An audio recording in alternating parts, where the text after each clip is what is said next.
اپنے خادم سے کہا کہ یہ دودھ کا پیالہ حضور کی خدمت میں پیش کرو، افطاری کے لمحے قریب ہے۔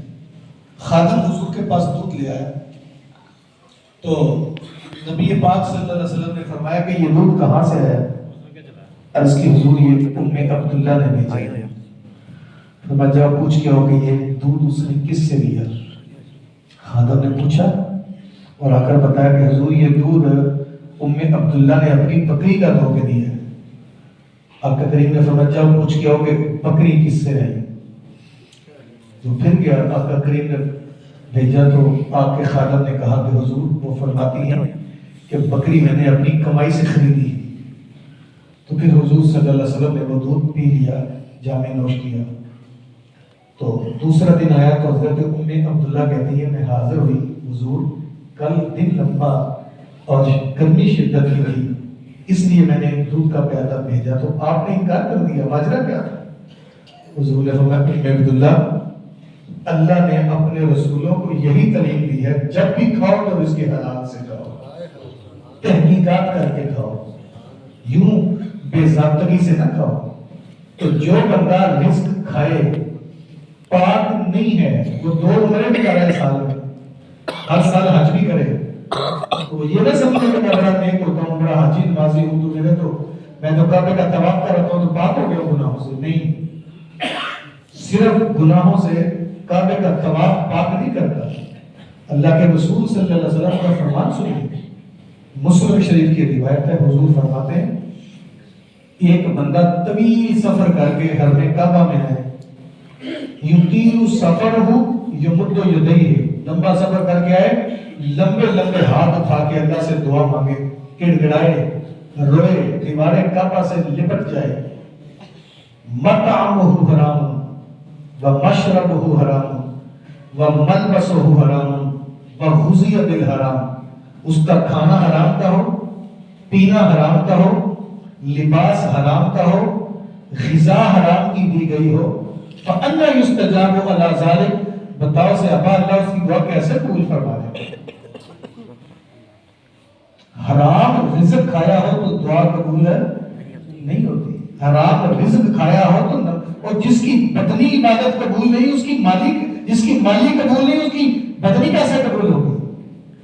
تو جو نیک عمل کرتے ہیں اللہ ان کو پہلا انعام یہ دیتا ہے ان کو رزق حلال عطا فرماتا ہے۔ نیک عمل کرنے والوں کو اللہ کبھی حرام نہیں کرنے دیتا، سیدھا ہوتا ہے کہ اللہ اسے رزق حلال عطا فرماتا ہے۔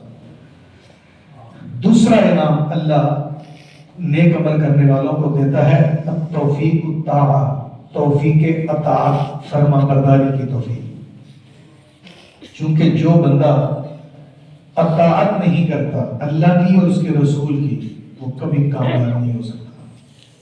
کامیابی تب ملتی ہے، قرآن کہتا ہے اطیعوا اللہ و اطیعوا الرسول، اللہ کی اطاعت کرو اور اس کے رسول کی اطاعت کرو۔ جب تک ہم اللہ رسول کی اطاعت نہیں کرتے کامیابی نہیں ہے، بلکہ اللہ تعالیٰ نے تو ہمارے لیے بات آسان کر دی۔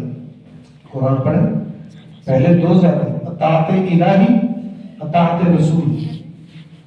اللہ فرماتا ہے من یطیع الرسول فقد اطاع اللہ، جاؤ جس نے رسول اللہ کی اطاعت کی گویا اس نے اللہ کی اطاعت کی۔ ایک ذات رہ گئی۔ اب جو حضور کی اطاعت کرتا ہے، رسول اللہ صلی اللہ علیہ وسلم کے طریقے پر چلتا ہے، آقا کریم کی شریعت کو سینے سے لگاتا ہے، حضور کی ہر بات پہ لبیک کہتا ہے، تو کبھی بھی ناکام نہیں۔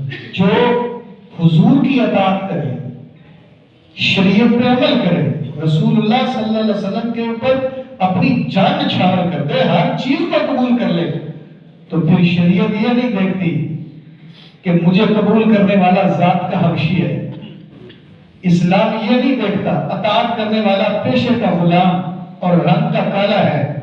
اسلام کہتا ہے تو نے مجھے سینے سے لگا لیا، رسول اللہ کی فرما برداری کی، میں تجھے اتنی عزتیں دوں گا کہ تو چلے گا مکے کی گلیوں میں، قدموں کی ہر جنت تک جائے گی، کیونکہ تو نے اطاعت کی۔ یار شریعت میں اطاعت کرنا تو دور کی بات ہے، صحابہ تو اپنے مزاج بھی رسول اللہ پہ قربان کر دیتے تھے، صحابہ تو اپنی مرضیاں خواہشات کو، مولا علی فرماتے کہ میں ایک دن وضو کر رہا تھا تو میں نے موزے پہ مسح کیا.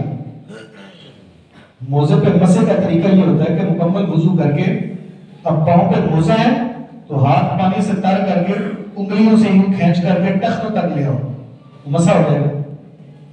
تو میں نے جب مسح کیا تو کافر قریب کھڑا تھا, کہا علی موزہ گندا تو نیچے کی طرف سے ہوتا ہے, تم صاف اوپر سے کر رہے ہو, یہ کیسی بات ہے؟ تو مولا علی مسکرا کے فرماتے ہیں میاں گندا اوپر سے ہوتا ہے یا نیچے سے, اس سے مجھے غرض نہیں, مجھے اتنا پتا ہے رسول اللہ نے اوپر سے دیا تھا, علی بھی اوپر سے ہی کرے گا. یعنی ان چیزوں کے اندر بھی وہ رسول اللہ کے اتباع. حضرت عثمان غنی رضی اللہ تعالیٰ عنہ کسی جنگ پہ جا رہے تھے تو ایک جگہ پہ اپنے قافلے کو رکا تو قافلہ رک گیا. آپ نے خادم سے کہا مجھے وضو, سواری سے نیچے اترے, وضو کیا, وضو کر کے ایک چلو میں پانی لے کے یوں آسمان کی طرف پھینکا اور مسکرانے لگے. خادم کہتا ہے اجازت ہو تو میں ایک بات پوچھنا چاہتا ہوں. حضرت امام ذوالنورین کہتے ہیں پوچھو. کہا پہلی بات تو یہاں پر رکنے والا مقام نہیں تھا, آپ کیوں رکے؟ دوسری بات وضو کی حاجت اور ضرورت بھی نہیں تھی, آپ نے پھر یہاں وضو بھی کیا. تیسری مبہم بات یہ ہے کہ آپ نے چلو میں پانی لیا, یوں اوپر پھینک کے مسکرانے لگے, حکمت تو سمجھائیے. فرمایا مجھے حکمت نہیں آتی, میں ایک وقت تھا کہ حضور کے ساتھ ایک کافر کے ساتھ گزرا, اسی مقام پہ حضور رکے تھے, آقا کریم نے وضو فرمایا, معاملہ کیا ہے میں نہیں جانتا. حضور صلی اللہ علیہ وسلم نے یوں چلو میں پانی لیا, اوپر پھینک کے حضور مسکرائے تھے, معاملہ کیا تھا میں نہیں جانتا, میں فرض محبت ادا کر رہا ہوں, اسی کی ادا کو ادا کر رہا ہوں. صحابہ تو یہاں تک اتباع کرتے تھے حضور کی اطاعت. وہ تو حضور صلی اللہ علیہ وسلم اگر شوربے سے کدو کے ٹکڑے نکالتے تھے تو وہ کدو کو کدو بھی نہیں, وہ کدو کا کدو شریف کہا کرتے تھے کہ یہ حضور کی پسندیدہ غذا ہے. تو دوسری جو اللہ توفیق دیتا ہے اپنے بندے کو, نیک عمل کرنے والے کو, وہ ہے توفیق اطاعت. تیسری توفیق اللہ اپنے بندے کو دیتا ہے حلاوت الایمان, ایمان کی لذت, ایمان کی مٹھاس, ایمان کی حلاوت. چونکہ ایمان کے اندر ایک لذت ہے, ایمان کے اندر ایک لطف اور ایک مزہ ہے. وہ ہمیں اس لیے مزہ نہیں آتا, بعض وقت ہم نیکی بھی کرتے ہیں تو مزہ نہیں آتا. یار نیکی کا ہم نماز پڑھتے ہیں مزہ نہیں آتا, زکات دیتے ہیں مزہ نہیں آتا, ہم لوگوں کے ساتھ صدقات و خیرات کر کے سلوک کرتے ہیں مزہ نہیں آتا. اس کا یہ مطلب نہیں کہ ان کاموں کے اندر مزہ نہیں, مزہ ہے, ہمیں نہیں آتا. تو بڑی لمبی گفتگو میں نہیں کرتا, صرف ایک بات کرتا ہوں جو محدثین نے لکھی ہے کہ ہمیں اس لیے نیکی میں مزہ نہیں آتا کہ ہم جو نیکی کرتے ہیں وہ بندے سے نیکی کر کے بندے سے صلہ مانگ لیتے ہیں. نیکی اس کا مزہ آتا ہے جو صرف اللہ کی رضا کے لیے کی جاتی ہے. ہم بندے سے نیکی کر کے بندے سے صلہ مانگ لیتے ہیں, بندہ بندے کو بھائی کچھ نہیں دیتا. تو بندہ بندے کو کچھ نہیں دیتا, بندے سے نیکی کر کے صلہ اللہ سے مانگے تو اللہ تعالیٰ کو صلہ دینے میں کسی کا محتاج نہیں. میں اپنے چھوٹے بھائی کو اگر تانا دیتا ہوں, بھائی تو چھوٹا تھا, تجھے پڑھایا دکھایا جوان کیا, آج تو افسر بن گیا ہے, بھول گیا ہماری محبتوں کو, 2 4 5 تانے دیے وہ چپ کر کے سن کے چلا گیا, کچھ بھی مجھے نصیب نہیں ہوا. کاش کہ میں اس کے ساتھ کی ہوئی محبتیں جتلاتا نہ, اس سے ان کی محبتوں کا صلہ نہ مانگتا. اللہ سے کہتا اللہ پاک دیکھ تیرے بندے سے محبت کی میں نے, یہ چھوٹا تھا میں نے پیار کیا شفقت کی تیری رضا کے لیے, کل میں نے تیری رضا کے لیے اس سے محبت کی, آج تو میرے ساتھ محبت کرنا. تو اللہ اپنے بندے کو کبھی رسوا نہ ہونے دیتا. ہم بندے سے پیار بندے سے بندے کے لیے کرتے ہیں. تو ہم جاتے ہیں کبھی شادیوں میں تو وہاں سلامی دینی ہوتی ہے, تو پہلے تو دیکھتے ہیں کہ رش کام ہو جائے تاکہ وہ پتہ چلے کہ ملک صاحب نے 5000 دیتا ہے. پھر ڈھونڈتے پھرتے ہیں اس بندے کو جس نے لکھنا ہوتا ہے, وہ بھائی ادھر آ میں اسلامی دینے، اسلامی تو دینے ہو گیا میں کیوں؟ منشی صاحب لکھ لے میں نے 5,000 دیا، اب لکھانے کا مقصد کیا کنسپٹ ہے، کیوں لکھاتا ہوں؟ اس سوچ کے ساتھ آج میں نے اسے 5,000 دیا، کل میں اس سے واپس ہے، بولو ڈرو نہیں، ساروں کو سوچ ہی ہوگی 5,000 دیتا ہوں اس لیے کہ لکھ لو بھائی میرا 5، کل جب میرے گھر خوشی آئے گی تو مجھے، بھائی وہ دلہا ہے، کوئی ڈبل شادی نہیں ہے نا، یا میں اسے قرض دینے کے لیے جا رہا ہوں۔ ایسی سلامی جو دینے کے بعد میں مقروض کر کے آتا ہوں، اسے وہ گناہ ہے، ثواب نہیں ہے، کارے ثواب یہ ہے۔ اچھا ایک اور بات، اگر میں اس نیت سے 10,000 روپیہ دوں کہ کل میرے گھر خوشی ہے تو 20 ملے گا، تو کل جب میرے گھر خوشی کا موقع ہے تو وہ بیچارہ اس کا نقصان ہو جائے، وہ 20,000 دینا تو دور کی بات 20 روپے دینے کے قابل نہ ہو تو میں کیا کروں گا؟ جس پہ میں نے 20 کی امید لگائی تھی وہ نہیں کچھ کر سکتا، میں نے پرچہ تھوڑی کرنا اس پہ، سب نہیں کرنا نا۔ تو اگر میں نے اس بندے کو اس نیت سے سلامی دی ہوتی کہ باری تعالیٰ تیرے بندے پہ خوشی کا موقع آیا، اپنی بساط کے مطابق میں نے اس کی خوشیوں کو تبادلہ کرنے کے لیے جتنا ممکن تھا حصہ دیا، آج میرے گھر خوشی ہے، تیرے بندے کی خوشی میں نے تبادلہ کی ہے، میری خوشیوں کو تو تبادلہ کروا دے۔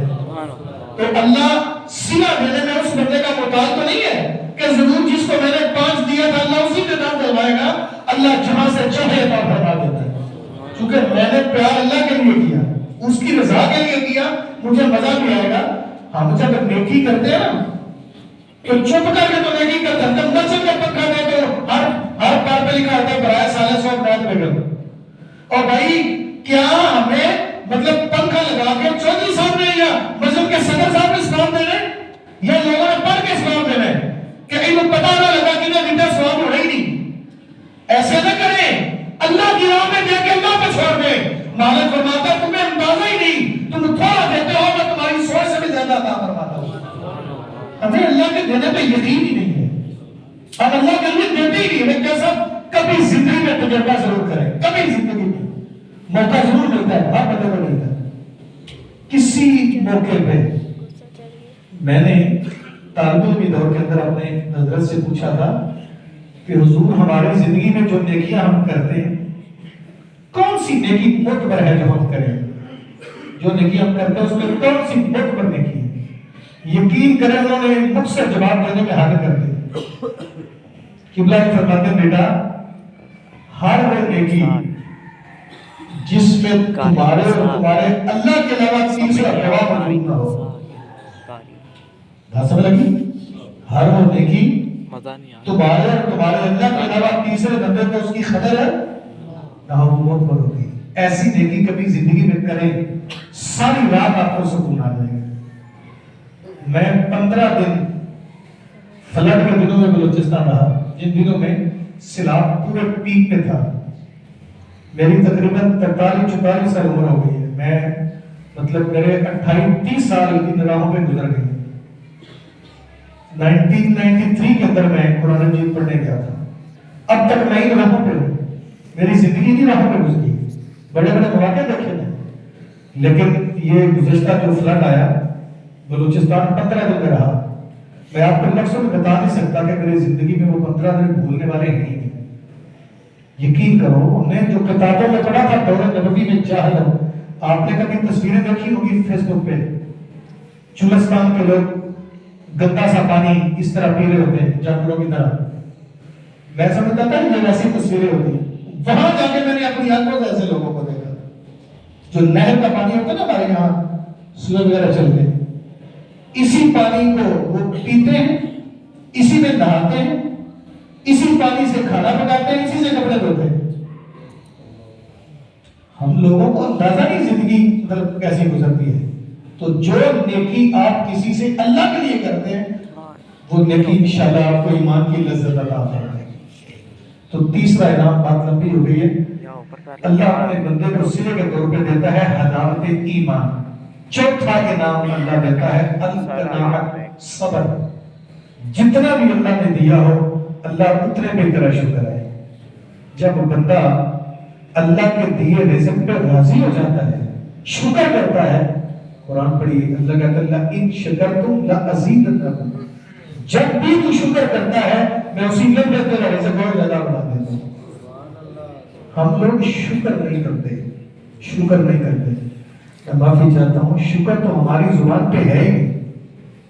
میرے استاد گرامی ایک حدیث بیان کرتے ہوتے ہر زبان پہ ہے، اور آپ اس حدیث